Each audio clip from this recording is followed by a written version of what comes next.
Hello, everyone. My name is Olivia Slack. I'm a current junior at Meredith College, and this is my honors thesis, Analyzing Racial Roots of Nationalism in the US. And I would like to say a special thank you to Dr. David McLennan, who advised me during this project. Diving into my research question and my need for research, I wanted to find out going into this study how racial identity and feelings of racial resentment play a part in having nationalistic tendencies. I felt that this was important to study because of the recent rise of white nationalism and more general nationalism in the US, but also all over the world. And I was especially curious to find out how other races feel about nationalism in the US because white people are the most highly studied group having to do with nationalism right now because of the fact that white nationalism is the most prominent form. I also wanted to know whether there were gender, age, or education differences in who was more likely to be nationalistic. When I started my literature review, I wanted to find out more about nationalism and its history in the United States. And what I found was that it became much more prominent after the 9/11 attacks in 2001. And this period was characterized especially by an anti-Muslim sentiment. White nationalism and general nationalism in the US also has an increased potential for violence. So the number of white nationalist groups rose by 55% to 155 in total from 2018 to 2019. And there were also 350 identified white extremist terrorist attacks in Europe, North America, and Australia from 2011 to 2017. And it's important to know that attacks in the US are often deadlier overall than attacks in other regions, such as Europe and Australia, when they are white nationalist extremist attacks. White nationalism and general American nationalism in the US is often characterized by an America First mentality. And this is in part due to the humiliation following 9/11 and an idea about bringing the American middle class back to prosperity. Nationalism is often anti-immigrant, xenophobic, and can be racist. For example, the alt-right includes both nationalist and white supremacist ideas. And in this way, even economic concerns become concerns of race. Prominent members of the alt-right do try to stay away from anti-Semitism, at least publicly, but anti-Muslim sentiments are tied enough to race in the eyes of white nationalists that it is deemed acceptable in their eyes. I also wanted to find literature regarding racial identities because this was something that would be important when going through my data.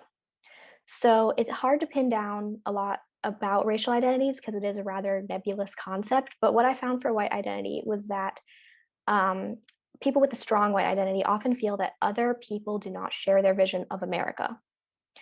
This was found in a study by Kroll in 2007, but what he also found in that study was that progressives and conservatives can feel very similar about their race. It just might express itself differently in terms of policy preferences.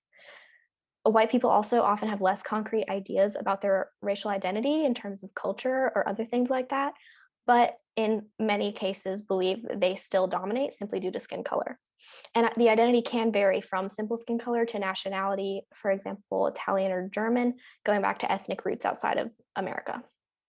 There's also a focus on differences with other races rather than similarities within their race for white people. As far as Black identity, there was not a lot of literature about Black identity or about Hispanic identity, but what I found was a common measure was a belief that one's fate was linked to that of the group. And while it may be hard to pin down exact reasons for having a strong Black identity, Black nationalism has existed before in movements like the Black Panther Party, but again, white nationalism is much more prominent today than Black nationalism ever was. For Hispanic identity, language and geography can be uniting factors. For example, living in the same areas of a city or watching Spanish language television. But there are some divisions within the Hispanic community because of ethnicity. And there have been some ethnic-based nationalist groups in the past, for example, the Mexican Chicano movement. But again, white nationalism is much more prominent. My hypothesis was that having a strong white identity would lead to a high likelihood of supporting nationalist movements, and that having stronger feelings of racial resentment toward any race would result in a higher likelihood of supporting nationalist movements for someone of any race. In order to explore my research question, I utilized data from the American National Election Studies 2018 pilot study.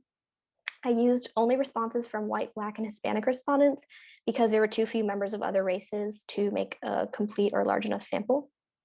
And the study was a non-probability sample created to reflect the demographic makeup of the United States. I scored the respondents numerically in 6 categories based off of groups of questions from the study. So these groups were prejudice, racial resentment, support of the alt-right, group empathy, and support of nationalism. And then for white respondents, there was an additional grouping of white identification. This was only for white respondents because the study did not have any questions regarding other racial identities, but I felt that it was still important to include because of the prominence of white nationalism, especially.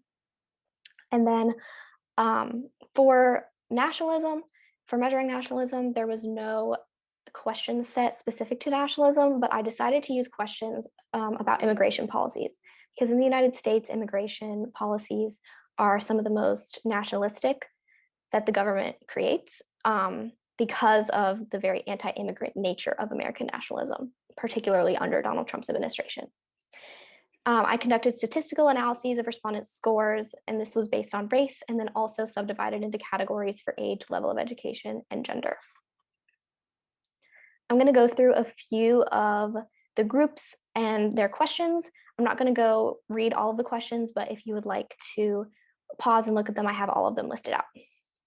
So first of all, for the prejudice and support of alt-right questions, there was a feeling thermometer that the study had, which asked respondents to rate various groups. For my purposes, I used the questions that asked respondents to rate Black people, whites, Hispanics, Asians, immigrants, and Muslims. And this comprised the prejudice score. And then I also used the question asking respondents to rate the alt-right for the alt-right score. And I then divided the scale into fourths, even fourths for ease of scoring. And for prejudice scores, 1 meant very prejudiced, and then all the way up to 4 for moderately tolerant.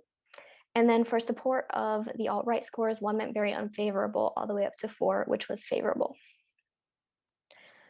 For the group empathy questions, all of these questions and those from here on out were scored on a Likert scale. And in this section, questions 1 or 2 would be asked, and then based on that, question 5 or 6 would be asked for a total of 4 questions. And this was coded so that there was a total possible score of 20, meaning that that respondent was the most empathetic possible. The racial resentment questions were coded so that there was a highest possible score of 20, meaning that someone was very racially resentful, and a lowest of 4. The white identity section had a highest score of 15 and a lowest of 3, 15 being that the person felt very strongly about their white identity and had a lot of racial resentment. These were the supportive nationalism questions, which again were based on immigration. The highest score of 74 meant that someone was very supportive of nationalism, and the lowest of 11 meant that they were not. And then here are my results. So first of all, going through some correlations, nationalism and racial resentment scores had the strongest positive correlation out of anything, although I did have many significant correlations. White identity influenced nationalism and racial resentment most strongly out of any of the other variables. So I have these circled here. I also ran analysis of variance tests on the data, and supportive nationalism, support of the alt-right, and racial resentment had significant differences in mean scores by race.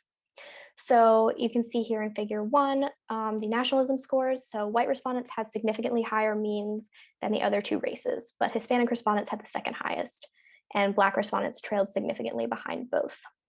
And white respondent score was just under a 43, while Hispanics was about a 39, and then Black respondents was about a 36. In figure 2, you can see the alt-right scores, and Hispanic respondents did have a statistically significant higher mean alt-right score than either of the other 2 races.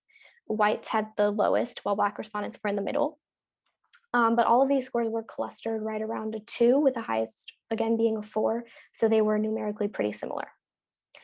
And then finally in figure 3, races interactions with racial resentment can be seen. White and Hispanic respondents' mean scores were nearly tied and were both significantly higher than Black respondents. And white and Hispanic respondent scores are about a 12.8 and a 12.5 respectively, with Black respondents being about a 9.5 out of 20. I also looked at descriptive statistics, and I found some really interesting patterns with distribution. So we can see that whites had many more individuals falling in the higher sections of each of these scores. So About a third of white people fell into the top third of supportive nationalism scores, and a third fell into each category there, actually. And that's compared to only 5% of Black people falling into the highest supportive nationalism group. And then again, with racial resentment, around 41% of white respondents fell into the top third, whereas only 7.5% of Black respondents did. However, there was a strong minority of Hispanic respondents who demonstrated highly nationalistic and racially resentful tendencies. You can see that here.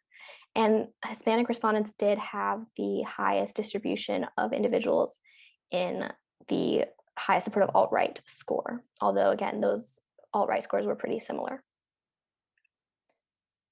Now, going off of level of education for all races, we can see that the lower someone's level of education was, the higher their alt-right score was compared to someone with a higher level of education. There was also significant influence on racial resentment and on nationalism scores. And the ones that really stand out here are these differences approaching 1 point for the alt-right and those over 10 points for nationalism. And I've highlighted those here. Looking at age group, there were no significant differences for support of the alt-right, but for racial resentment, age group did significantly influence the scores, and there were mainly significant differences between those in the 65 plus and 50 to 64 age groups compared to those in the 25 to 34 and 18 to 24 age groups. And then for supportive nationalism, age group also influenced the scores. There was most difference between the 65 plus and 18 to 24 age groups, but there were also differences between the second and third age groups and then the two youngest. So the older groups consistently had much higher mean nationalism scores than the younger. And I've circled the largest mean difference here. By gender, there were again no significant findings for support of the alt-right, but men did have significantly higher mean racial resentment and nationalism scores compared to women. Then, because of the somewhat surprising result of the strong minority of Hispanic respondents feeling nationalistic and racially resentful, I pulled them out and then conducted some analyses by different demographic groups within Hispanics. So you can see here the distribution for nationalism and racial resentment scores by age group, and then racial resentment scores by gender. The most clear differences in distribution were age difference with nationalism and racial resentment, and then gender with racial resentment between the older age groups again and the younger, and then men having more people in the top third of highest racial resentment than women. So my findings were expected for the most part. White identification and support of nationalism were positively correlated, and white people did have higher frequencies of supporting nationalism than other races did. Also, as expected, racial resentment and support of nationalism were positively correlated. There was a strong minority of racially resentful and nationalistic Hispanic people, which was somewhat unexpected. So who were the people within these races that are most likely to feel nationalistic or racially resentful? Mainly it's older people, 50 plus, men, and people who had not graduated high school or had not completed any education past high school. This does make sense because nationalism has been found to be tied to masculinity before, although exactly what it is about masculinity that makes masculine people feel more inclined to be nationalistic has not been pinned down yet. Older people also tend to be more conservative or patriotic, and nationalism in the US does target those who are more patriotic or conservative. It's more identified with conservatism or the Republican Party than it is with Democrats. Also, as terms of education, higher education exposes people to more diverse people and ideas. So this also makes sense that people with higher education may be less xenophobic or prejudiced. In terms of the Hispanic nationalism and racial resentment that I found trends for, this was somewhat surprising because even though nationalism in the US targets immigrants, many of whom are Hispanic or Latino simply due to geography, Hispanic people still demonstrated the prejudice and racial resentment. And this makes it clear that this phenomenon is not exclusive to white people, but may just generally stem from a lack of education or toxic ideas about masculinity, regardless of race. And according to Gamboa and Cezanne, there's findings were that Hispanic people in the US have always demonstrated a moderate amount of support for the Republican Party, which again is more identified with nationalism in the US.